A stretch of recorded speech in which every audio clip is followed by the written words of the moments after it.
Nkwanirizaako go munnange akyajekomiddeko ensi Buganda anti munnange ensi Buganda kono kwe kwaffe Kabanda Musoke ow'ennabalanga Bukoba Kyaggwe akaala amatendo nze nkubuzaako nateera olunaku olwaleero kansubire nti munnange oli bulungi munnange tukyali mu katabo kaffe omulembe gwa Muteesa bingi nnyo ebyalimu omuyaga gwali mungi omungereza ng'afutubadde nkugambye kyali kijjobi naye nno olunaku olwaleero tutuuse ku mutwe okugamba nti ebbaluwa wakati wa gavana ne Kabaka abange etuula njikusomere munnange ennaku z'omwezi zaali nga 27 omwezi gwa Julaayi omwaka 1953 gavana yawandiikira Kabaka ebbaluwa n'amutegeeza nti ebbaluwa y'abaminisita be yagituusa eri omukulu w'amatwale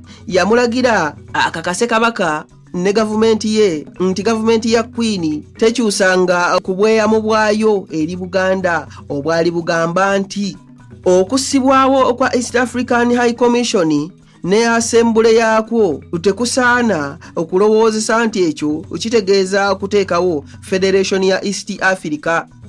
Baminisita bo bantegeezezza nga gavumenti ya Bungereza bwewadde obweyamu ku nsonga eyo emirundi mingi naye mbakakasa nti obweyamu obwo obwaweebwa nakati bukyaliwo zirina kubuusabuusa nga bino byempandiise bijja kubamatiza bulungi.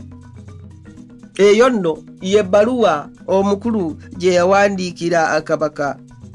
Nange nno wenjikomeza sisobola kwongerako kigambo na kimu.